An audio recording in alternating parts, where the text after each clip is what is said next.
So yeah, I'm working as part of the Go Ethereum team, and I focus on the fork called Osaka, which is the fork in two forks from now. The next one is Prague, and then it's Osaka. You need to know two things about Osaka. First, its spirit animal is a cute elephant, and the second thing is that it introduces a new version of Ethereum, which is statelessness. And what is statelessness? It's when you you don't hold any state, and the state is the collection of all the counts, ERC20 values, balances. I mean, things like this. So we want nodes to not hold this and just follow the network anyway. I'll start with the usual fear-mongering bit, where I remind you that client diversity is a big problem, and that Geth currently owns or represents probably 2/3 of the networks. We don't know for sure. It's kind of hard to determine. And what you have to know is that the way the consensus algorithm works, in fact, any consensus algorithm works, is that if an attacker owns more than 1/3 of the network, there's no way you can ever reach consensus. But there's some flip side to that. It means that if an honest player owns more than 2/3 of the network and has a bug, we will definitely finalize on an invalid state, and then there's no algorithmic way to recover from this. So that requires some kind of manual intervention. Maybe it's just a decision that we're going to live with that bug, the way Ethereum Classic did it, or we just have a very embarrassing moment where we have to halt the chain and somehow try to figure it out. Maybe a lot of people get slashed. That means that the security of the network drops suddenly. So it's really not a pleasant thing. So, of course, the Geth team tests their software. So is it likely to happen?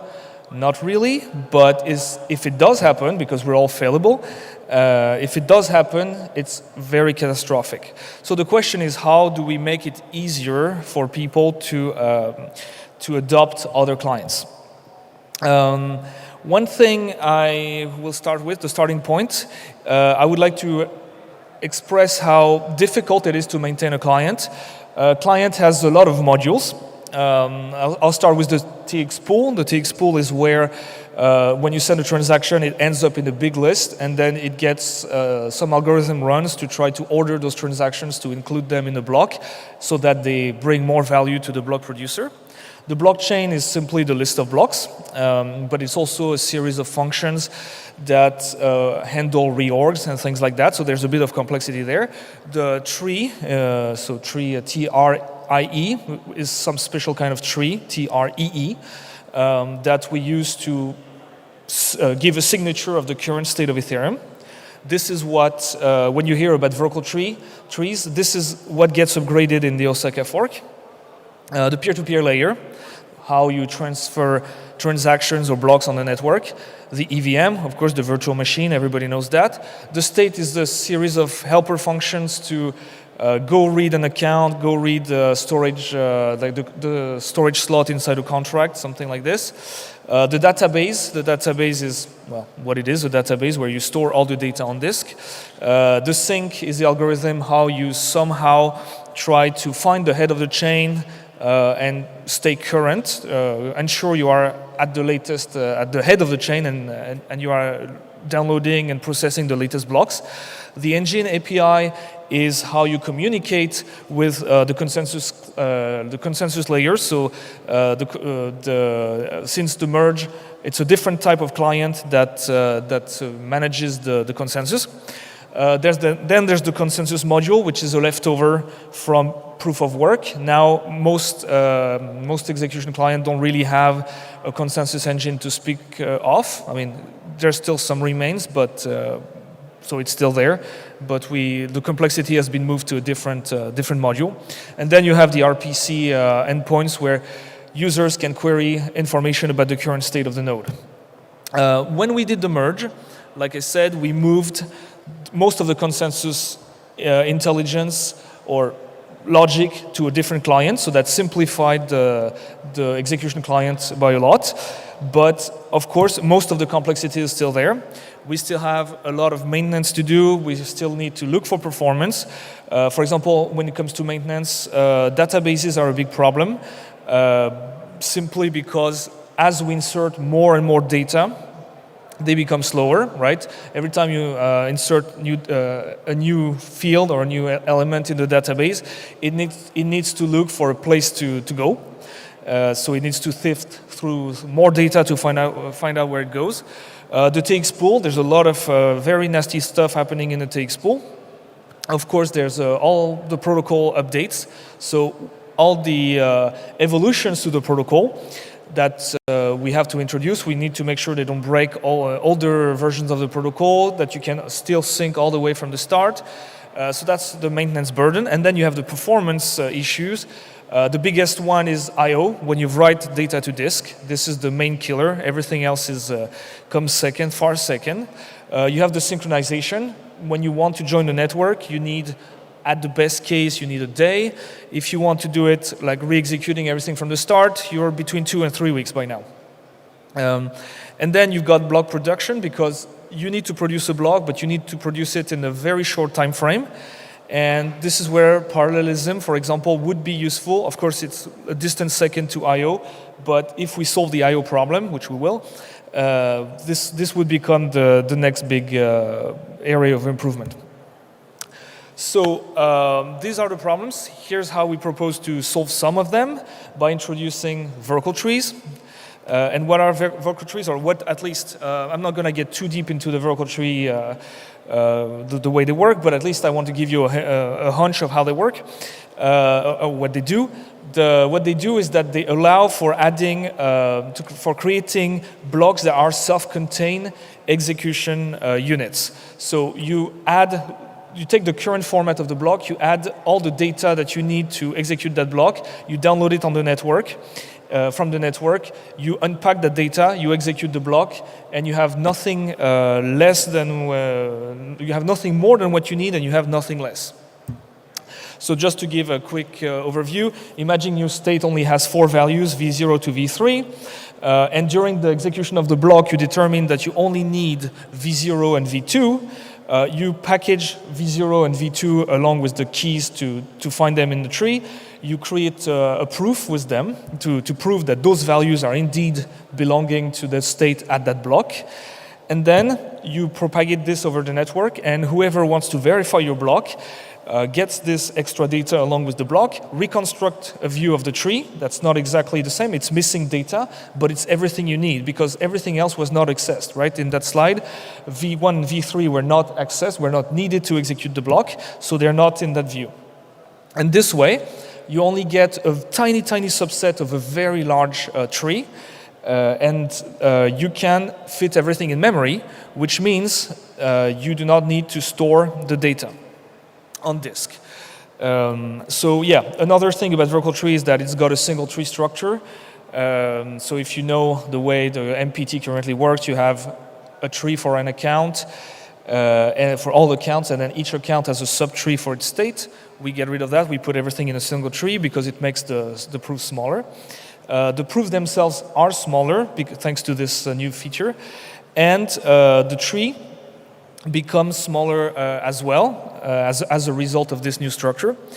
And this is very important because, as I was saying, the database gets slower as the data increase. So if you have less data and it grows slower, then you push back the moment where your database is going to give up on you, basically.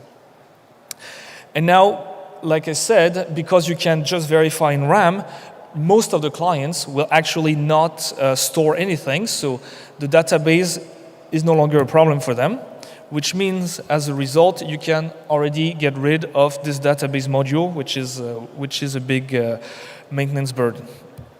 Now I'm going to go over the sync very briefly as well. When the CL finds the head of the chain, so the consensus layer finds the head of the chain, it sends a message called fork choice update to the execution layer. And in that message, there's a value that says which was the hash of the finalized block.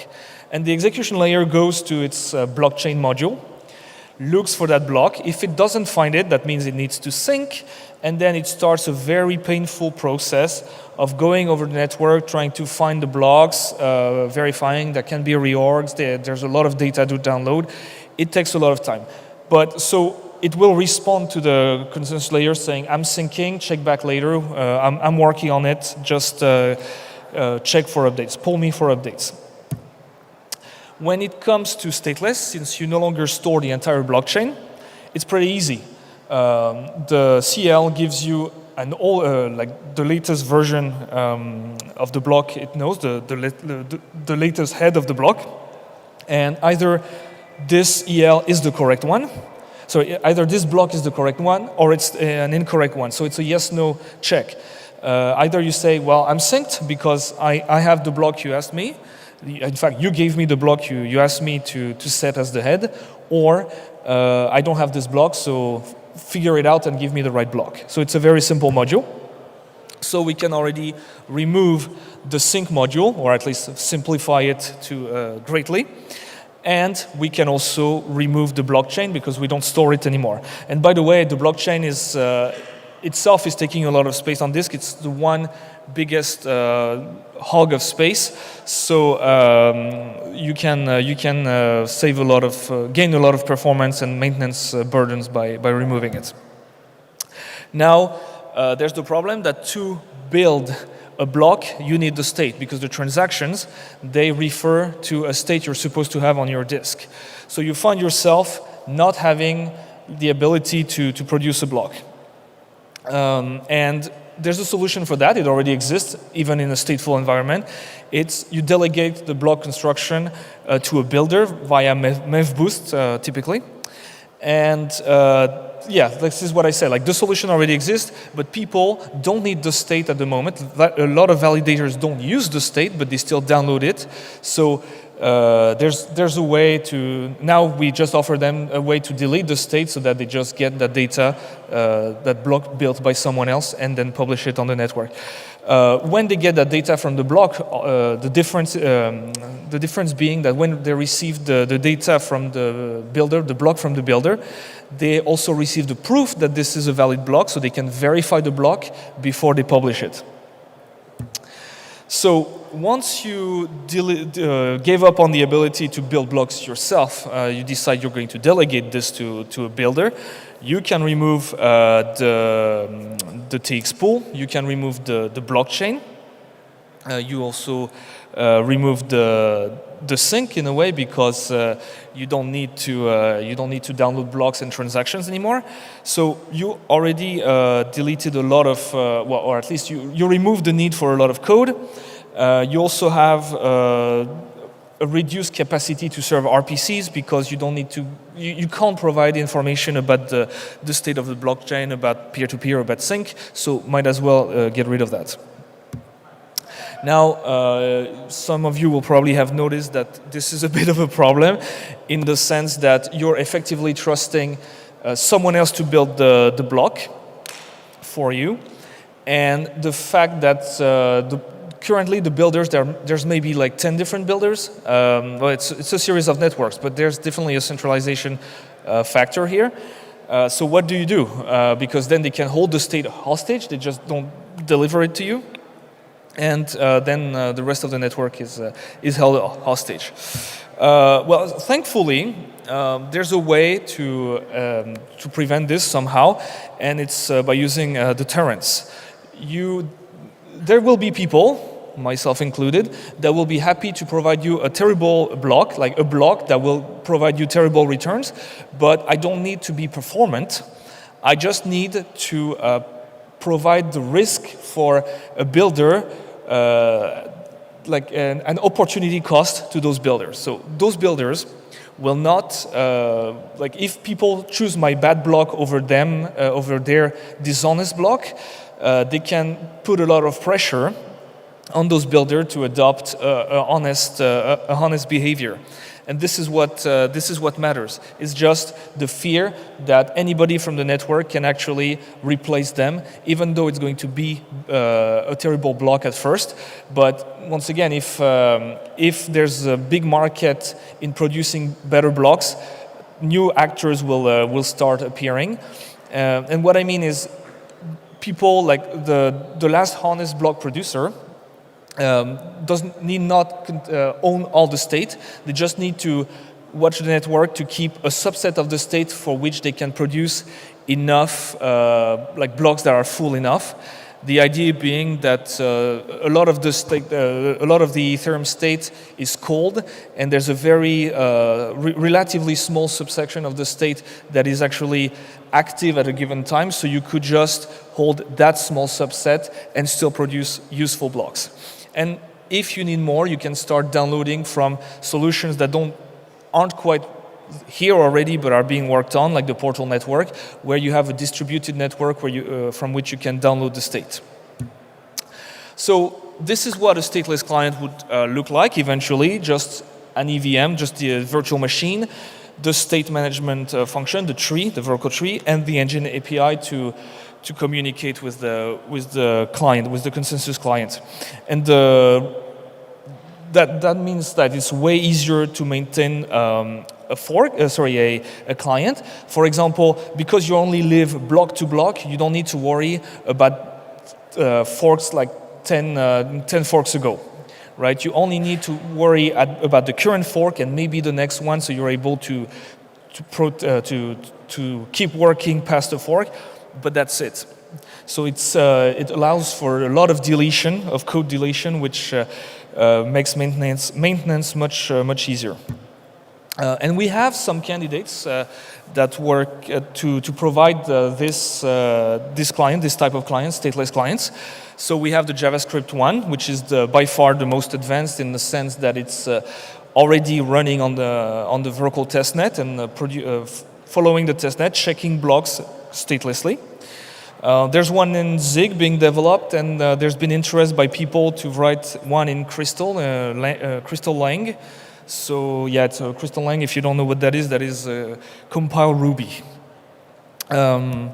Right, so this is the moment where I start making predictions that are going to come back and bite me. But I just want to give a sense of how these changes are going to make Ethereum evolve. And what it allows, I would say the main point is that it's going to allow for a differentiation in actors. So builders, they will want to build big infrastructures to produce the best block. They will want to run archive node, to learn from how the chain behaved in the past, come up with machine learning algorithms, things like this. On the other hand, stateless solo stakers will be running very, very lightweight machines. And because those behaviors are very different, they are likely to attract different kind of, they are creating different kind of niches that clients can tailor to. So that means that instead of doing it, trying to force client diversity by shaming people on Twitter like we currently do it, we would have different niches where, let's say, client diversity emerges by itself instead of being forced by intimidation or other means that are not necessarily compatible with the values of Ethereum as a community. And what I want to point out is, if you get client differentiation, you get client diversity, but there are two types of diversities you get here. Because the first diversity is that, yes, you are getting different niches, but the other diversity is that in the block production pipeline, you have several clients that interact, right? The block producer will create a block using one client that will be immediately verified by the solo staker responsible for publishing that block. So if there's a disagreement already, an invalid block might still be sent over the network, but you already have less chance, the chance of this happening is already greatly reduced, because you need to have the same bug in two different clients. And yeah, and then there's this article about like this area of research called rainbow staking, where people, like the researchers at the EF that worked on it, suggest other avenues for staking your ETH, so not just block production, and that's going to create more niches, and therefore there's more room for clients to start differentiating and diversity to happen. Now, the point I assume most people are interested in are, can we raise the gas limit? The answer is eventually yes, because those block producers will need to store a lot of state. So if you increase the gas limit, you would immediately augment the way the speed, the pace at which more blocks get produced. The state grows, and so yeah, so you need some very specific infrastructure. And that's something like, we're talking data centers, we're talking Hadoop clusters, things like this. Not everybody can do this, but that's fine, because whatever they produce will be checked by the solo staker. So that's the other side of the scale. Low power machines, low maintenance mode, you just plug them and you forget. And they work together, and hopefully, this way, because the latter are not affected by the state of the growth of the state. This way, we can increase the gas limit without the network losing too many participants. And hopefully with all those techniques like rainbow staking, with specialization, we can create more niches, even more niches, so that means even less permission to be asked, and more decentralization. This is pretty much it. If you want to learn more about Verkle trees and stateless in general, stateless Ethereum in general, visit verkle.info. And I don't know if I have time for questions. Yeah, we can take one or two questions. Do we have any questions in the audience? So if the nodes in the network are mostly stateless, does that mean that wallets, meaning the users that want to do transactions, will need to store part of the state that they're interested in? Right. That's a possibility, but if they want, so the main use case would be to ask someone else to build the block, right? But indeed, we could have some kind of hybrid validator that would store just a subset of the tree that they need or they are interested in, or they could just use something like the Portal network, where they just download the data as they need it, and then they could have this subset they're interested in. So yes, it's possible to do this. All they need is to have this view of the tree that they need and to make a proof of against it, which they can. Hi, thanks for the talk. When you say state proof and verifying, do you imply ZK snark? No. So it's a bit more complicated than this, but no, these proofs are not ZK snarks. They are just plain vector commitment proofs. I'm looking for the word IPA proof, if you've heard of it. So it's just a polynomial verification. Like you're just checking that something is a polynomial. But it's been designed, Verkle has been designed to work both in a non-ZK environment and a ZK environment. So all the crypto primitives are chosen specifically to be ZK friendly, so that when in the future we want to start using ZK EVM, when they become more stable, when they become more trusted, we can switch to ZK proof without making any concrete, like, major upgrade to the protocol. All right. Let's go ahead and give it up for Guillaume Ballet. Thank you very much, Guillaume.